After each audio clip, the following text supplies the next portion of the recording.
बिस्मिल्लाहिर्रहमानिर्रहीम। अस्सलाम वालेकुम व्यूअर्स, हेलो फ्रेंड्स। हबीब कबूतरबाजी चैनल में आप लोगों का खुश आमदीद। उम्मीद करता हूँ दोस्तों आप सब खैरियत से होंगे। अल्लाह आपको सेहत तंदुरुस्ती दे, अपने हिफ्ज़ व अमान में रखे।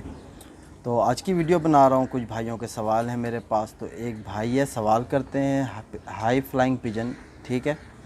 तो वो पूछते हैं कबूतरी के जोड़ के मुतल्लिक। तो उनका सवाल ये है कि कबूतरी का जोड़ बंद था, जोड़े में डाला, अंडे देने के बाद जोड़ खुले ही रहते हैं। तो आज इस पर बात करेंगे, हाई फ्लाइंग पिजन के सवाल पर। तो मैं आपको बता दूं कि जिस तरह मैं आपको हमेशा कहता हूं कि कबूतरी भी आपने वही रखनी है जो बंद जोड़ की हो। तो कुछ कबूतरियां ऐसी होती हैं जिनके ज़रा से जोड़ में लचक आ जाती है अंडे देने के बाद, और कुछ कबूतरियाँ ऐसी भी होती हैं जो अंडे देने के तकरीबन दूसरे तीसरे दिन आप जब चेक करोगे तो जिस तरह उनके पहले जोड़ बंद थे तो उसी तरह आपको आगे जोड़ यानी फिर मिलेंगे। तो ठीक इसी तरह मेरे पास ये कबूतरी है। तो ये मैं लाया था कुछ दिनों पहले, तो इसका शौक़ भी आपसे कराया था। तो मैंने इसकी पेयरिंग करी तो माशाल्लाह इस कबूतरी ने अंडे दिए। और यकीन जानो कि आपको मैं ये बता दूं कि आज इसने अंडे दिए हुए मेरे ख़्याल से चौथा दिन है। और जैसे पहले इसके जोड़ थे उसी तरह के दोबारा इसी के जोड़ वापसी उसी कंडीशन में आ गए। यानी पहले जो बंद जोड़ दिखते थे, और अभी भी 4 दिन पहले इसने एक अंडा दिया था, दूसरा अंडा, तो अभी भी इसके जोड़ बंद हैं। तो यानी कुछ कबूतरियाँ ऐसी भी होती हैं जिनको अंडे देने के बावजूद भी अगर आप चेक करो तो वो यानी कि बिल्कुल ही मतलब उनके जोड़ यानी नहीं लूज़ होते। तो इस तरह के जो कबूतर होते हैं इनमें से खुले जोड़ का बच्चा आना बहुत ही मुश्किल है। अगरचे आपके नर और मादा दोनों में यानी बंद जोड़ है तो आगे आप देखोगे उनके बच्चों में कोई ऐसा बच्चा नहीं आएगा जिसके जोड़ खुले हों। तो ये अगरचे खुले जोड़ का कोई बच्चा आ भी जाता है तो आप देखोगे कि वो नॉर्मल नहीं होगा, ठीक है।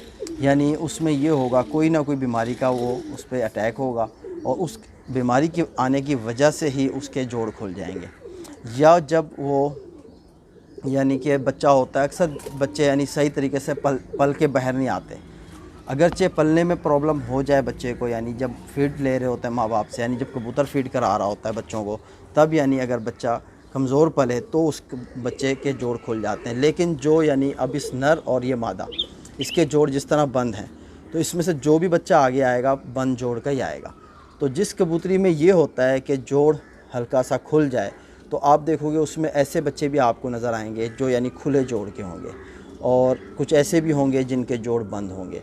तो मैं हमेशा आपको बताता हूँ कि आप अपने लॉफ्ट में यानी कि आप अपने पेयरिंग में वही कबूतर का इस्तेमाल करो जिसके जोड़ बंद हों, तो इंशाल्लाह आपको आगे रिज़ल्ट भी उनके अच्छे मिलेंगे।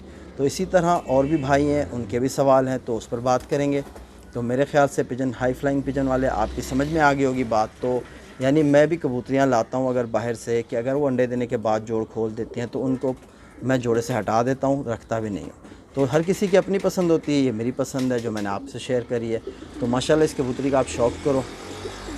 तो ये गोल्डन कबूतरी है, चाहूँगा कि आँख क्लियर हो जाए। तो ये इसकी आँख है और रिंग आप देख सकते हो, ठीक है। तो बाहर का इसका 5th रिंग भी आप देख सकते हो, चमक भी आपको आँख में नज़र आ रही है। तो उम्मीद करता हूँ कि आपको ये पसंद आएगा शौक़। तो ये आप देखो कि बिल्कुल जैसे मैंने पर खोले तो इसने एक वाइब्रेशन शुरू कर दी। तो ये इसका कुंदा है माशाल्लाह, बाहर के पर देखो, ठीक है। तो पर कुछ ख़राब हो रहे हैं, इसकी नमी बाहर को निकलती हुई है। तो ये मैंने पेयरिंग में डाली है और बंद दुम की कबूतरी है, देखो सिंगल पत्ते पे पूरी दुम है। तो ये इसका कुंदा, और यकीन जानो कि इसके परों में इतनी मैग्नेटिक पावर है कि आप कुंदा मैं अगर कुंदा खोल रहा हूँ ना तो मुझे महसूस दिला रही है कि यानी कि इस कुंदे में आप देखो वाइब्रेशन किस कदर है। और ये कुंदे को जब यानी बाहर की तरफ खींचते हैं तो ये पावर अंदर की तरफ यानी खींच रही होती है कुंदे को। तो यानी कि और माशाल्लाह हड्डी भी बिल्कुल परफेक्ट 4 उंगल की हड्डी है और तकरीबन ज़्यादा गोलाई में नहीं है, कश्ती नुमा हड्डी आप समझ लो, ठीक है। एक हड्डी होती है बिल्कुल गोल, तो ये वो गोल हड्डी नहीं है। तो इंशाल्लाह साथ बने रहो।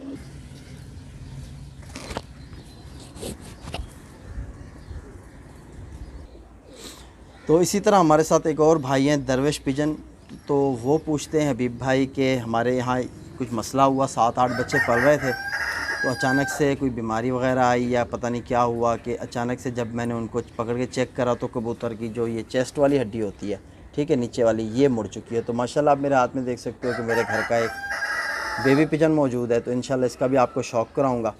तो आपको ये बताता चलूँ दरवेश भाई के देखो कि ये जो हड्डी होती है कबूतर की, आसानी से मोड़ने वाली चीज़ नहीं होती, ठीक है। ये कोई ना कोई वायरस आपके पिंजरे में आया है जिसने अटैक किया आपके कबूतरों पे, तो उसकी वजह से ये आपके पास शिकायत आई है। और मेरे पास भी तकरीबन ये साल भर पहले मैं कुछ कबूतर लाया था अपने लिए, यानी कि ऐसा ही मौसम था, तो उसमें यानी कि मैंने 3 जोड़े टेडी के परचेज़ करे थे। जब मैंने परचेज़ करे थे तो बिल्कुल परफेक्ट थे। जब मैं घर ले आया अपने लॉफ्ट में रखा तो कुछ दिनों बाद देखा कि उनमें से एक कबूतर के अंदर यही शिकायत आ गई थी कि हड्डी मुड़ चुकी थी।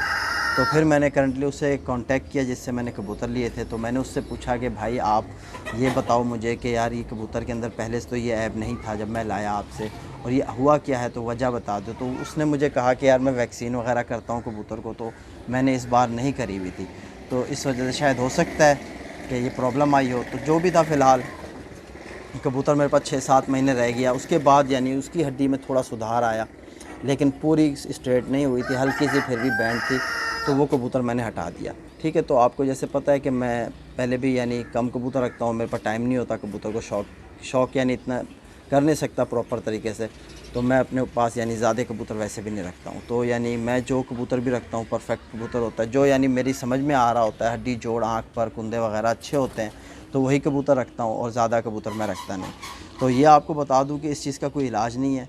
तो आपको मैं ये बता दूं कि आप यानी अपने कबूतरों की केयर किया करो, यानी जिस तरह मैंने कुछ यानी बताई हुई हैं दवाइयाँ वगैरह, अगर वो आप रेगुलर इस्तेमाल में करोगे तो उससे क्या है कि आपके कबूतरों में शिकायत नहीं आएगी। और इस दौरान जो यानी कि जिस तरह मौसम चेंज हो रहा है, अक्सर हरी बीट का और पतली बीट का यानी वायरस है जिस तरह आ रहा है कबूतरों में, पहले कबूतर यही शुरू करते हैं, उसके बाद पता चलता है कि कबूतर लकवा, झोला वगैरह या किसी के यहाँ ख़राब नज़ला ज़ुकाम इस तरह यानी कबूतरों में बहुत तादाद में हो जाता है। तो आप अपने कबूतरों की केयर करो, जिस तरह आपको बताया हुआ है कि ब्रूफेन और फ्लैजेल और अपना पैनाडोल लिक्विड, इन तीनों को आप अगर एक एक ढक्कन कबूतर के पानी में डाल के पिलाते रहोगे यानी हर 2 दिन के वक्फे में, तो इंशाल्लाह आपके कबूतर किसी बीमारी का शिकार नहीं होंगे। और मैं आपको एक देसी नुस्खा बता दूंगा, जो भाई वैक्सीन नहीं करते उनके घर पे ही चीज़ मिल जाएगी, तो वो अपने कबूतरों में इस्तेमाल करें, इंशाल्लाह उससे आपको बहुत फ़ायदा होगा। तो ये भी एक भाई ने मुझे बताया था, और इससे यानी मैंने आजमाया तो नहीं है, लेकिन सुना है कि यानी बहुत कारआमद चीज़ है, ठीक है। तो मैं आपको बता दूं,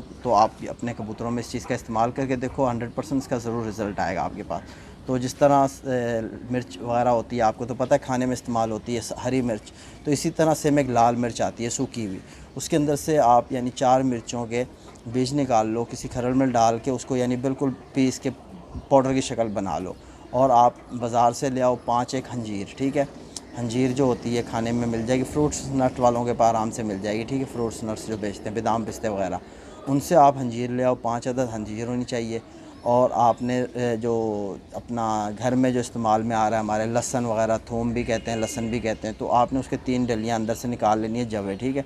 तो आपने उसको साफ़ कर लें, छिलका वगैरह उतार लें, उसी खरल में डाल के उसको भी यानी लहसन को भी पीस लें, अंजीर को भी पीस लें, और मिर्चियों के बीज जो हैं उनको भी पीस के आप बिल्कुल यानी उसको यकजान बना लो, एक माजून बन जाएगी। माजून जब वो बन जाए तो आप उसके अंदर से यानी काली मिर्च के साइज़ की गोलियां बना लो, या काले चने के बराबर कबूतरों में जो इस्तेमाल करते हैं खाने में, वो आप गोली बना लो, अपने पर कबूतर को एक एक गोली दे दो, और महीने में 2 बार आप दे दो, इंशाल्लाह आपके कबूतर में कोई बीमारी नहीं आएगी और कबूतर आपके सेहतमंद तंदुरुस्त हो जाएंगे। तो यही कुछ था, मैंने सोचा चलो आपको बता दूं, और आप इस बच्चे का शौक़ करो। तो ये आप देख सकते हो कि ये मेरे घर का बच्चा है, ये रामपुरी और टेडी का क्रॉस। तो ये इसकी आँख है माशाल्लाह, और ये इस बार कबूतरी निकली है, तो मैंने इसे सेव करा है, उड़ाऊँगा नहीं, तो ये मैं पेयरिंग में लूँगा, ठीक है। तो ये इस कबूतरी की आँख है माशाल्लाह, आप देख सकते हो कि किस कदर यानी कि आँख में चमक भी है, और इसके रिंग वगैरह भी मुकम्मल हैं। तो ये इसकी दुम है, बंदुम की कबूतरी है, ठीक है, बंदुम की कबूतरी, और माशाल्लाह हड्डी और जोड़ के दरमियान 1 उंगल का फासला और जोड़ बंद, ठीक है। और माशाल्लाह ये मेरे ख़्याल से 2 कली का बच्चा है, 2 कली की पट्टी है। तो ये आप इसके कुंदों का शौक़ करो, माशाल्लाह मेरे नज़दीक तो बहुत ज़बरदस्त चीज़ है, उम्मीद करता हूँ आप भाइयों को भी पसंद आएंगी। तो इसके आप पहले 4 पर देख लो, 9वीं 10वीं बराबर है इसकी, ठीक है, और 8वीं तकरीबन 9वीं से थोड़ी नीचे है, और सातवीं कली को भी नोट करो कि किस कदर शानदार, और यहाँ से 2 पर कम है। ठीक है, तो ये उम्मीद करता हूँ आपको पसंद आएगी। तो इस तरफ का भी कुंदे का शौक़ करो। तो और भी भाई थे, उनके भी सवाल थे मेरे पास, तो इंशाल्लाह सबके सवालों के जवाब मिल जाएंगे आप भाइयों को। तो आज ही मैंने उबैद बर्ड्स पे भी एक वीडियो अपलोड करी और उस पर भी एक यानी नुस्खा बताया है। तो जिस भाई ने वो चैनल को सब्सक्राइब नहीं किया हुआ तो उबैद बर्ड्स पे विज़िट करो, इंशाल्लाह उससे आपको बहुत फ़ायदा हासिल होगा। तो फिर मिलते हैं किसी नेक्स्ट वीडियो में, तब तक के लिए अपने भाई भी को इजाज़त दो। तो अल्लाह हाफ़िज़।